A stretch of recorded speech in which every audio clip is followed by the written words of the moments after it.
সুস্বাগতম বন্ধুরা, আরএন কিচেনের পক্ষ থেকে আপনাদের সবাইকে জানাচ্ছি অনেক অনেক শুভেচ্ছা ও ভালোবাসা।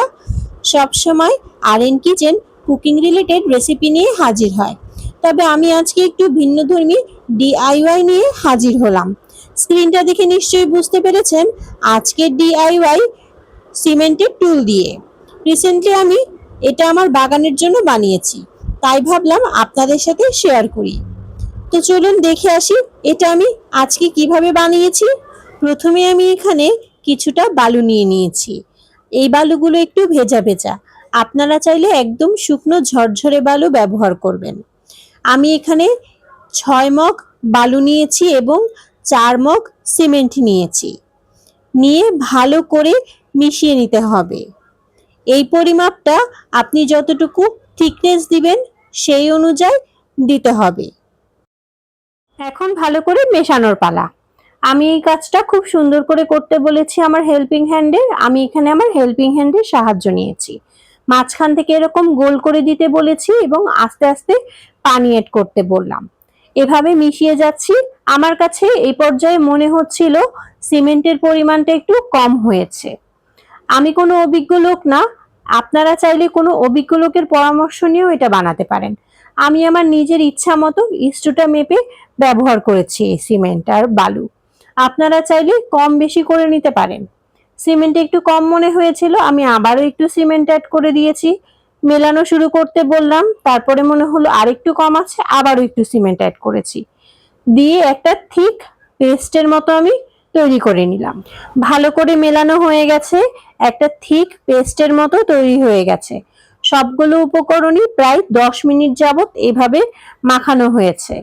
এখন আমি একটা বড় বালতি নিয়ে নিয়েছি। আপনারা যেটাতে বানাতে চান সেই মোলটা নিয়ে নেবেন।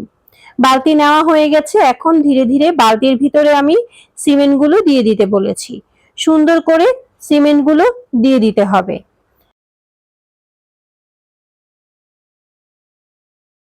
সবটুকু সিমেন্ট দিয়ে দেওয়া হয়ে গেছে। এখন একটু ঝাঁকিয়ে নিচ্ছি যাতে করে ভেতরের এয়ার বাবল গুলো বেরিয়ে যায়। এখন আমি 3টা স্ট্যাম্প নিয়ে নিয়েছি। ক্রিকেট খেলার স্ট্যাম্প ব্যবহার করছি, আপনারা চাইলে কোনো বাঁশ বা লাঠিও ব্যবহার করতে পারেন। সমান দূরত্ব রেখে বসিয়ে দিচ্ছি। একদম নিচ পর্যন্ত যাবেন না, তাতে করে মাথাটা উপর দিয়ে বেরিয়ে আসবে। আনুমানিক একটা দূরত্ব তৈরি করে আমি 3টা স্ট্যাম্প বসিয়ে দিলাম। এখন আমি ইঞ্চি টেপ দিয়ে মেপে নিচ্ছি 3টা স্ট্যাম্পের দূরত্ব সমান আছে কিনা।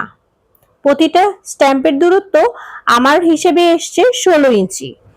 এখন এটা আমি 7 থেকে 8 ঘন্টার জন্য এভাবেই রেখে দেব শুকানোর জন্য। 7-8 ঘন্টা পরে বালতিটা ভরে আমি পানি দিয়ে দেব। পানি দেওয়া অবস্থায় 2 দিন রেখে দিতে হবে, তারপরে পানি ফেলে উল্টো করে চাপ দিলে খুলে যাবে। ফিরে আসলাম 2 দিন পরে, পানিটা ফেলে দিয়েছি। এখন উল্টো করে হালকা চাপ দেওয়াতে সুন্দর টুলটা খুলে চলে এসেছে। এরপরেও আমাকে 2 দিন পর্যন্ত এটার উপরে পানি ঢালতে হবে। দেখলেন তো কত সহজে তৈরি করা যায় এই সুন্দর টুলটি। আমি আমার বাগানের জন্য এই ধরনের 2টো টুল তৈরি করেছি। আপনারাও চাইলে আমার এই ভিডিওটি ফলো করে বাসায় বারান্দার জন্য বানিয়ে ফেলতে পারেন বা রুমেও রাখতে পারেন। দেখতে সুন্দর এবং অল্প খরচেই তৈরি করা যায়। আর আমার এই ভিডিওগুলো ভালো লাগলে অবশ্যই লাইক, শেয়ার, কমেন্ট এবং সাবস্ক্রাইব করতে ভুলবেন না। আজকের মতো এখানেই বিদায় নিচ্ছি। আল্লাহ হাফেজ।